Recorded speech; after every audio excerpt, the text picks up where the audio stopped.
WJG Sports. We journal great.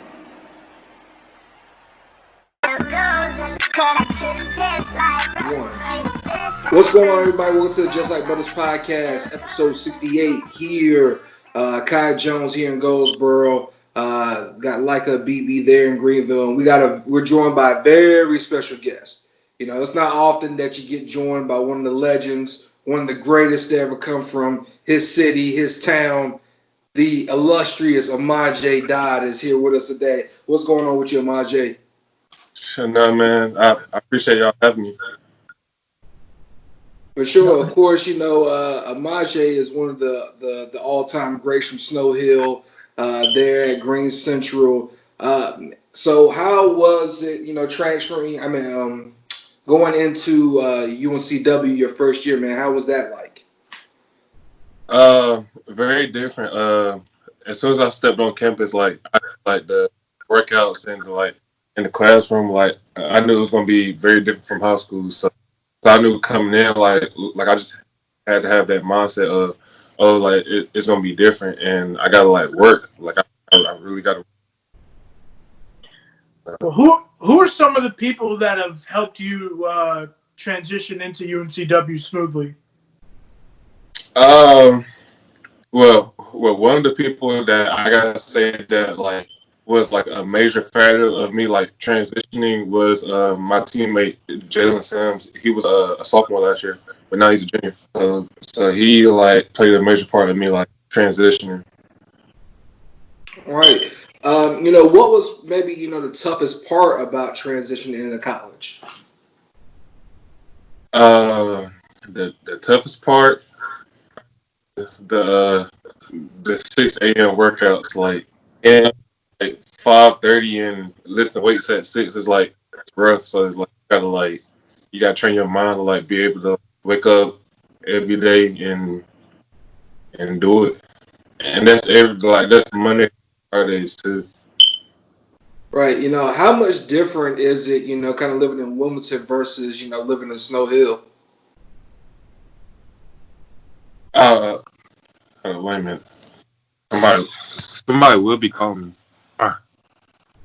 It's all good. My fault. No, you good. Hey, you good. It's just we know that you're busy, man. You know, with a lot going on. But I believe the question Kai asked was, what was the difference being now living in Wilmington and going to school out there versus being in Snow Hill?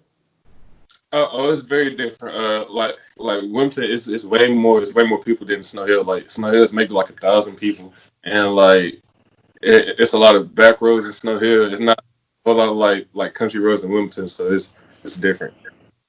Right. You know, how much do you kind of like that element of the city that you kind of get, or do you kind of miss the country sometimes when you're at school? A little bit of both. I love being in Wilmington, but it's kind of just like Greenville, being having the people there and the resources, and then I just coming home where it's quiet and you got a whole lot of background stuff. A little bit of both. We'll talk a little bit about Green Central basketball and your time there. What were some of your favorite memories playing there? My favorite memories, it's a lot. Anyone that stands out to you? My most favorite memory is probably my sophomore year when we the first real dream Green Central team when we took Green Central to regionals. I think that was in Fayetteville, so that's my favorite memory. Right. You know, what was it like, you know, when you came in? I believe that was Charles Harris's, I want to say his second or third year there. What was it like coming in and, you know, kind of being a part of changing that culture from what it had been to what it is now? I mean, it meant a lot because when I was in the 8th grade, Coach Harris came up to me and he was like, I know a bunch of different schools looking at you. I had Kinston High School. Coach Tender wanted me to go to Kinston High School. Then I had people from Farmville that wanted me to go to Farmville, but for Coach Harris to come up to me and say that I want you to be a part of the program and come play for me, it meant a lot. So I feel like by me and him having that relationship, it just like it made the years like just so much like better and fun.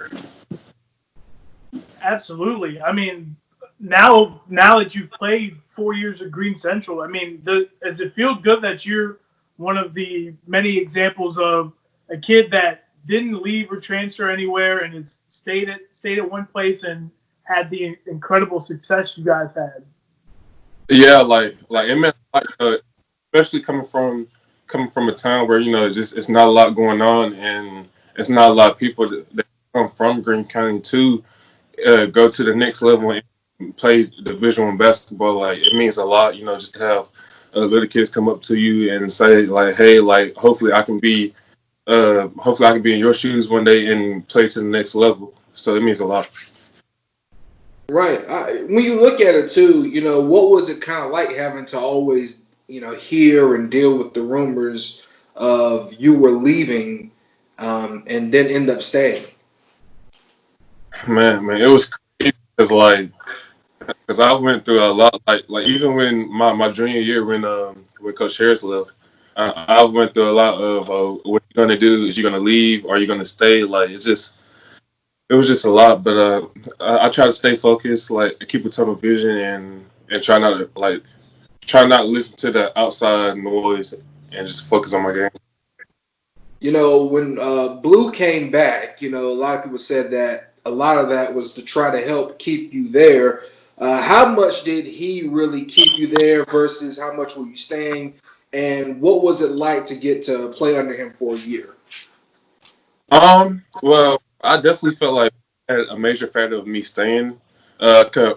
Even before Blue came, like me and Coach Blue had like a very strict relationship. I felt like he played a very important factor, and just like playing under him was great. Like he taught me so many things, from his experience, and like playing under him was just incredible. Like I learned a lot, new moves and just like reading the game, like more than playing just reading the game. Like I learned a lot from him. How fun was it to be able to play with somebody who had kind of been in your shoes? I believe he said that you grew up a mile away from his first house as well. What was it like, just having that type of mind, that NBA mind there as well, there helping you and pushing you? I mean, like I said, it meant a lot, and like was crazy. Like he was right. Like where he grew up, it's literally like a street down from my house. So like I can literally get in the car and drive like a mile down, and like I'll be like, oh, that's the house Blue grew up in. So I mean, it just mean a lot. Like it's kind of like he's kind of like my inspiration. Like he's someone that I look up to because he came from the same area that I came from and made it to the pros. So I mean, it just meant a lot. Right. And when you look at, what he was, able to do, after he left high school, but your high school career was, monstrous. I believe you finished with 1,500 points and I believe 1,000 rebounds. I believe that's what they told me. That's it. I think that was something. I think that's what I was told. Like 1,600 points, but Oh, 1,600. Excuse me. I was gonna say no. Flex the numbers, Majay. Of course, you are the school's all-time leading scorer as well. So who's the greatest to come from Green Central, man? Really? Like, come on. I mean, it's been a lot of good ball players to come through Green Central. So, I mean, I can't say. Wow. Okay. That's a diplomatic answer. Because I remember, after your final game, I asked Blue the same thing. He was like, well, I did pretty good for my time. He's like, but Amaje, what he did here while he was in school, it's easy to say that it was him.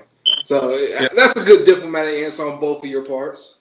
Yeah, well, I mean, but back then when he was playing, like it was like a different brand of basketball. Like it's like basketball back in the 70s is way different from now. So Oh, you put him back in the 70s. I mean, This man gave us a breakdown and everything. Like, I mean, like you got to think about it, like the brand of basketball, like the pace of it, like it was just a different era. So like, Right. you are right. No, I said the 70s though because Blue graduated, I think, in 1987 from Green Central. oh damn. Well, If Blue sees this, we're gonna be in so much trouble. Blue's gonna pin this on us, but really, like, I mean, for you guys to go to 3 straight regional finals, win one regional title, be right there, just inches from a state championship. I mean, the 3-year run you guys had from 17 to 19, how much of that just resonates with you every time you step on the court?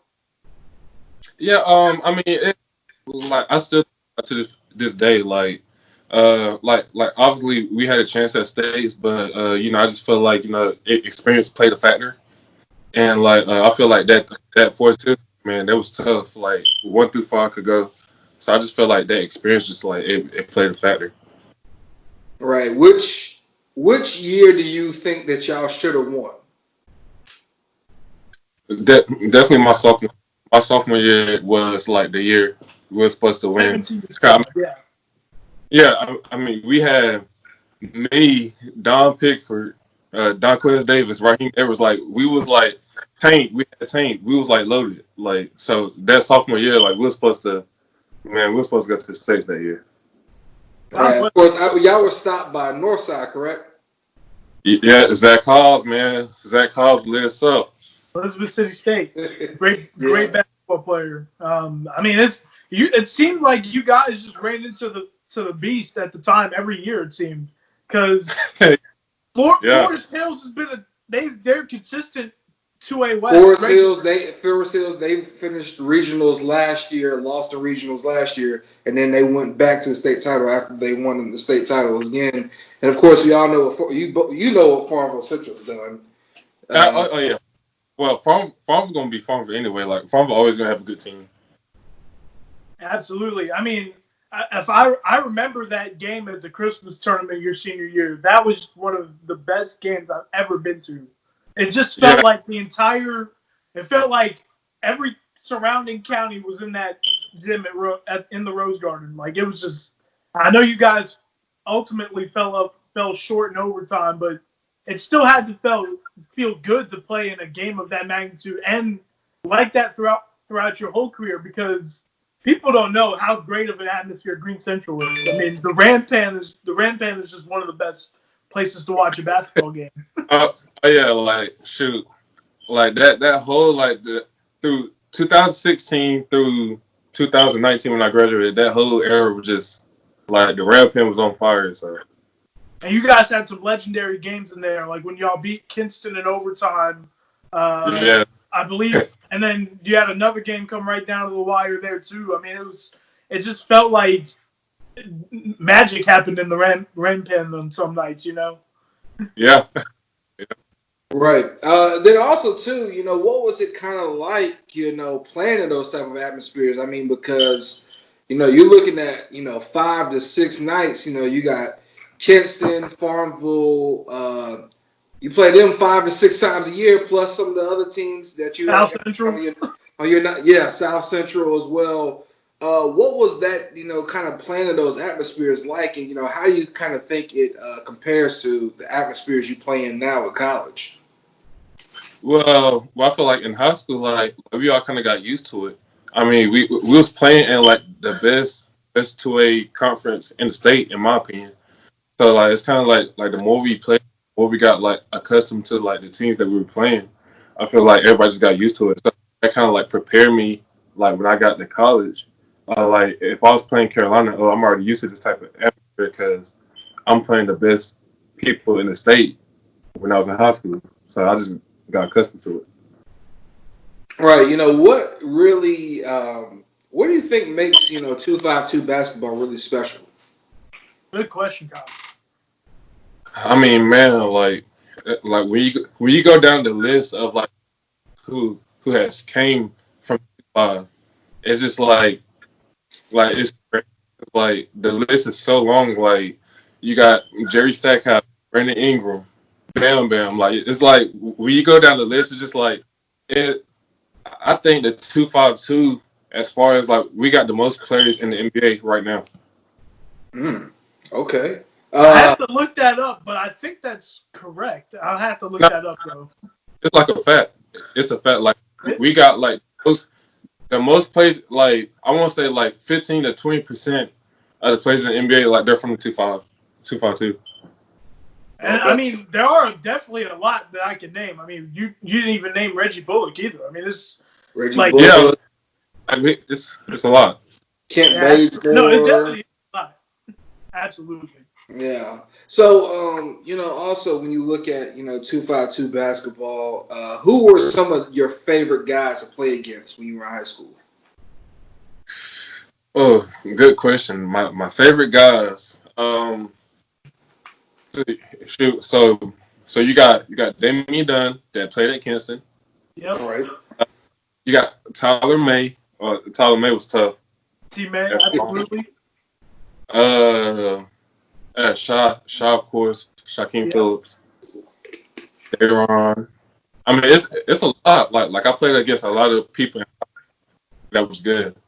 You really have played against like some of the best in recent memory to come out of here. I mean, this. Yeah.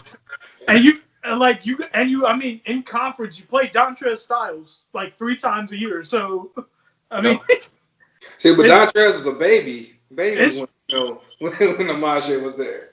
I mean, he still played great though. I mean, come on. Oh, yeah. Yeah. Matter of fact, yeah, cause Trez. When I was a senior, Trez was a sophomore, I think. So yeah. Yes. Yeah. So also too, I mean, even when you look at Taquavion and Justin, I mean, Taquavion was really just a freshman when they played against each other in the 4th round. Yeah. 2018. Yeah. I mean, think about like all of the crazy games this man has been part of. I mean, how many like nerve-wracking moments could you possibly remember? It's just there's so many games like from the playoffs to whether y'all won or lost, it just seemed like you guys were in a close game every night.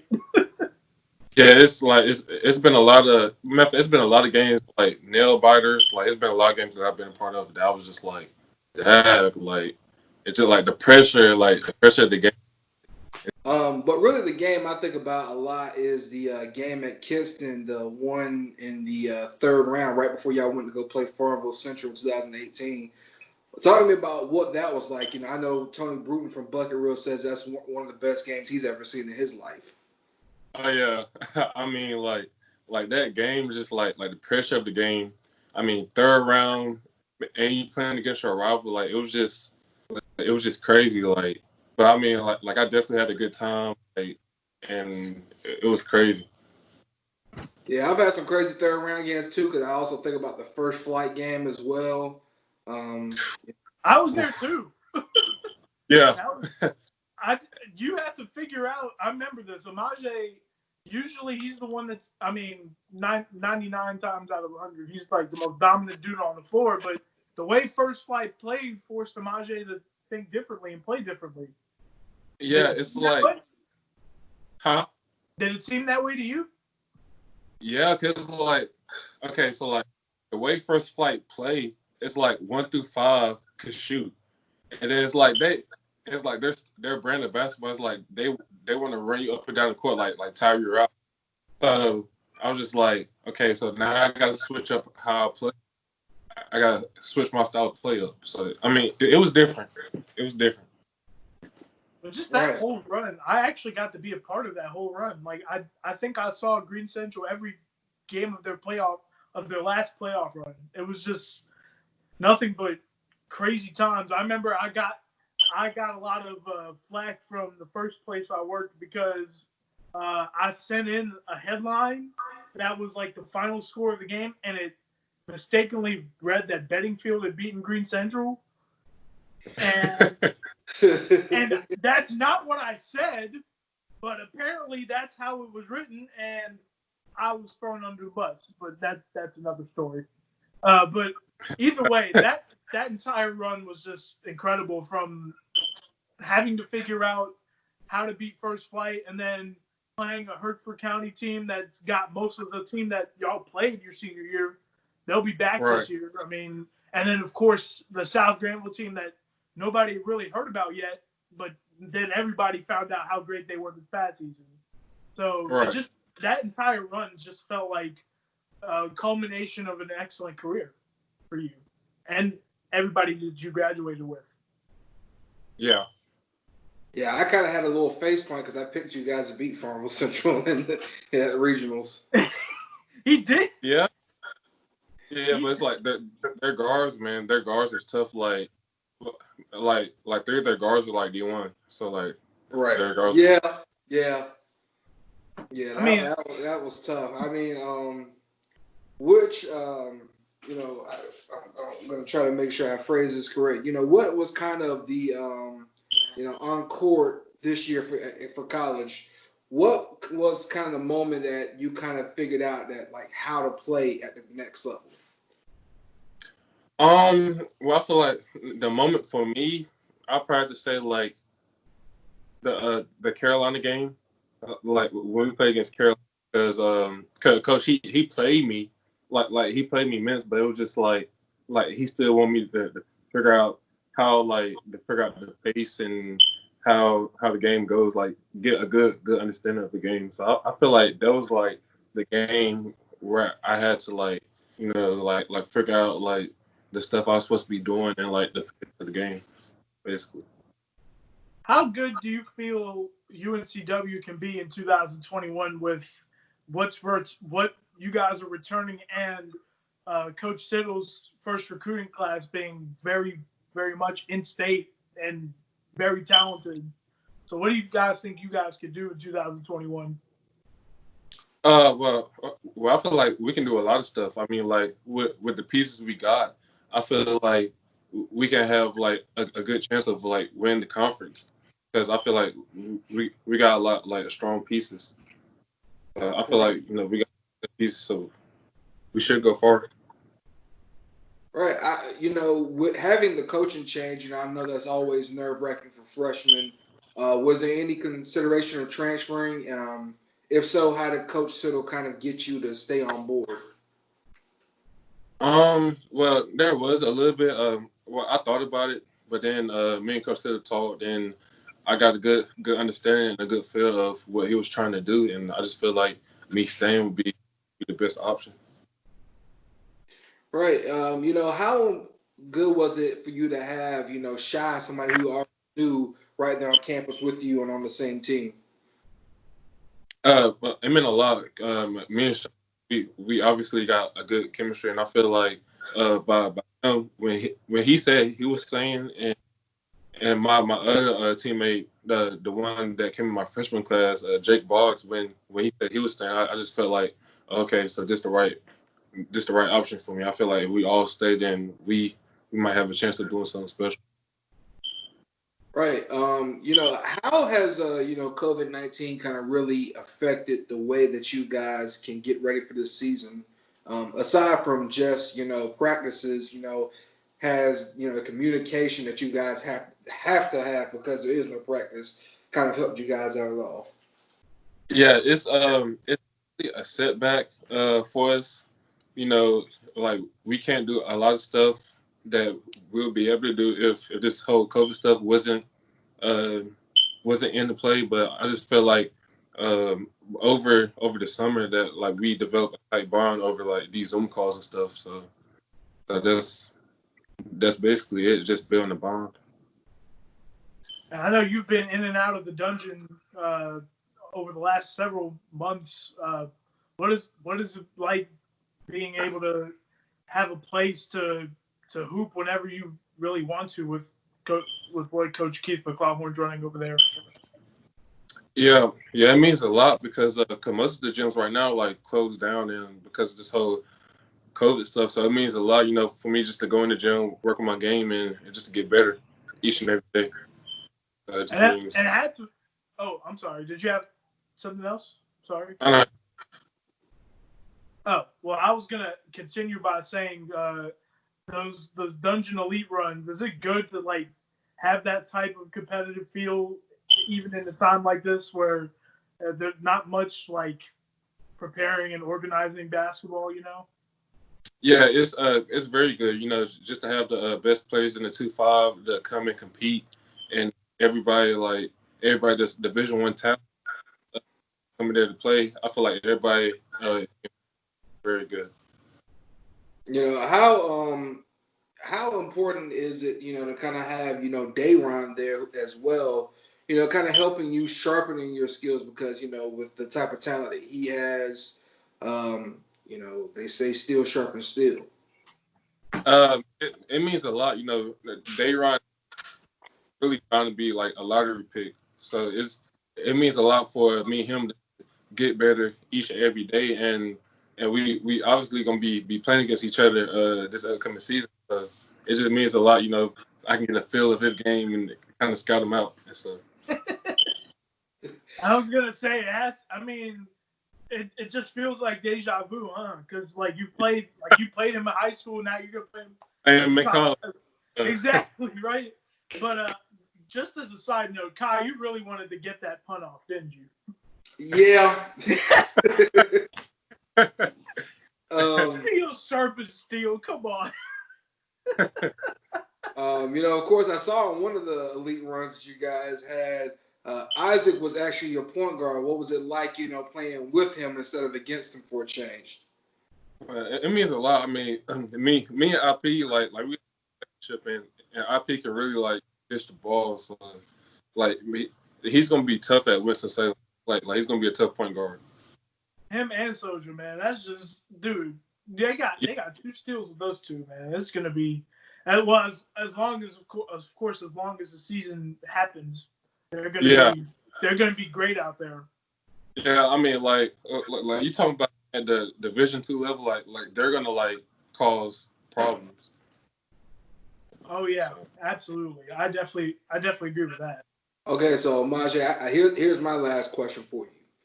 You are going to a pickup game. You can only choose 4 other players from the 2-5-2 who you've played with or played against. Who are your 4 that you're going with? Oh yeah, here we go. Matter of fact, you're going to the TBT. You're going to the TBT for the $1 million. Who are the 4 other players you're riding with? Oh yeah. See, that's tough. Like, there's a lot of good players from the 2-5. Like, that's tough. We don't want a diplomatic answer on this one, Amaj. No, you got this time. Okay. All right. So you're talking about like my starting 5, right? Yeah. If you matter of fact, I give you a starting 5 plus 5 more on the bench. I'll make it a little easier on you. You get 9. You get 9 others. Pick 9, including yourself. Pick 9. All right. Guard. For the point guard, I'm probably gonna pick Kobe White. Point guard. Okay. Okay. Shooting guard, I'm gonna go with T-May for ball. Okay. Small forward, that's tough.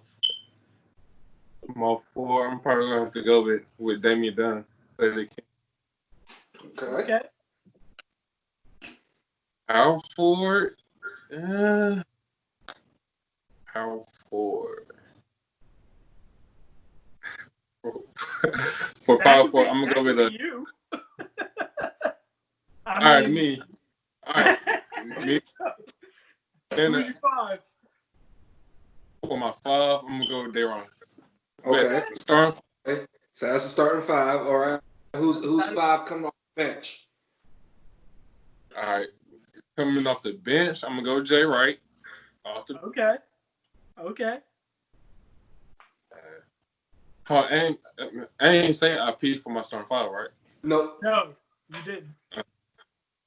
So I'm gonna have Justin Wright and Isaiah. Or Isaac. Who else? Yeah, like there's really a lot of players. You just got 3 now. Yo, it's a tough choice. It's a tough See, choice. look. See, I never forgot about my boy Shy. Like, I forgot about Shy. He's not in the start. All right, so Shy's coming off the bench. You got 3 tough guards. You got any wings or forwards you could go to? Wings and forwards. And then I forgot about Dylan Blake. Dylan Blake. Dylan Blake's a basketball player, so he can play the 1, the 2, the 3, or the 4. So okay. His Dylan Blake. Yeah. And who's your last guy? My last guy. That's tough. Oh man. I mean, you got plenty of options for that last spot too. Who? Let's see. I'm gonna give you my top 5 that's probably left. So we got you could go Don Trez. You go Trez. Trez. Damn, I forgot about that. I was gonna say you could go Dante Johnson because you know him so well. Might as well go ahead and play in the backcourt with him again. I was gonna say you could go Mikal Gay. Don Pickford. I'm gonna have Don Pickford as my. So you can have Don Pickford. There you go. You Don Pickford. I was okay. I like his group. That's a group that's gonna win. Hey, my list is like it's like an all-star team, like. And that's without all the other ones you didn't name. I mean, that would be an unfair squad regardless. Doesn't matter who you replace. Like it's gonna be a great team. So, but technically Kobe White is from Goldsboro, but he played his high school ball in the 2-5. We still claim like we still claim. We still. Yeah. We'll allow. We'll allow. I'll allow it. I mean, us here in the 919, we've delegated. We will allow him to transfer to the 252 for this tournament. The 919 delegation approves. I mean, both he 252 and 919. So. I mean, it's still true. I mean, I would pick the all-time leading scorer in North Carolina high school basketball too. I mean, I do. Honestly, I forgot about Kobe. I forgot you played against Kobe. Yeah, that's right. They played at the John Wall, right? Yep, John Wall, and we also played him in a tournament in Fayetteville. I think at the Cumberland jump, right? Yeah. Yeah. That was. You guys got to play some. I can't remember which one it was where Coach Harris made that passionate speech that went viral. John Wall. It was at John Wall, yeah. John Wall. How much Kobe White go for against y'all at the John Wall? Well, mind you, he averages like 40. Okay, mind you. That means it was a lot. Okay, so all right against us. I'll probably say he'll probably have like a smooth like 35. I think. Okay, that's a weeknight for him. I mean. Yeah, but like his average is 40. I'm telling you, like you're right. You're right. Kai, are you looking it up? I'm looking it up right now here. Let's see if it was put up there. Guys, looking up the stats of Green Central versus Greenfield 2000, technically 17, right? Yeah. Since that was December 17, yeah. Okay, so what do we have an answer, Kai? Well, we don't yet. Let's see. But either way, I mean, Kobe White was just something else. Like when I saw this man at the Josh Level Classic give some of the best players in the Southeast, and he gave them 40. Yeah. I don't think it felt like he didn't miss a shot at all. I was just sitting here like, who is this guy? And why wasn't I introduced him sooner? Yeah. What was it, Kai? I don't have it yet. I'm still looking. For some reason, it's not on the schedule anywhere. Well, there we go. We We have it? It was 33. He gave him 33. Man, look at Elijah, man. Elijah had 25. He said 35. He was just about on it. That was one bucket short. Kobe had 33. Elijah McCaden had 25. Yeah, but his average though. His average is 40. I'm telling you. No, you're right. No, you're right. Dude, I think this was a good one to end on, Kai. We got anything else for the big fella? No, man. Hey, Amaje, we always appreciate you, man. You know, you always were one of the best players to interview. Always one of the best to watch. You are an excellent young man. We always pray and hope for your success, man. And of course, we're gonna actually try to make it to a game this year. We appreciate you for coming on. Oh, most definitely, and I appreciate y'all for having me. Of course, no doubt. Hey, we usually do this thing on our show where we allow our guests to plug their social media. So, where can they find you on social media, Maje? All right, so on Instagram, y'all can find me at D0DD and 2 underscores. For Twitter, y'all can find me at Almighty Amir with an underscore. And Facebook is my regular name. Facebook plug. I love it. Of course, the Just Like Brothers podcast, as always, available on Spotify, Anchor, Apple Podcasts, Google Podcasts, and many other platforms. On YouTube as well. We're over 1,000 subscribers thanks to your support.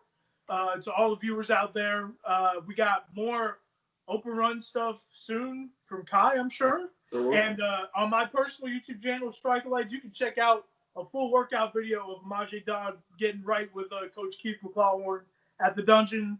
And yeah, I think that's it. This has been the Just Like Brothers podcast, episode 68. Once again, Majay Dodd, thank you very much for being on our show. I appreciate it. All right. We'll see y'all again soon.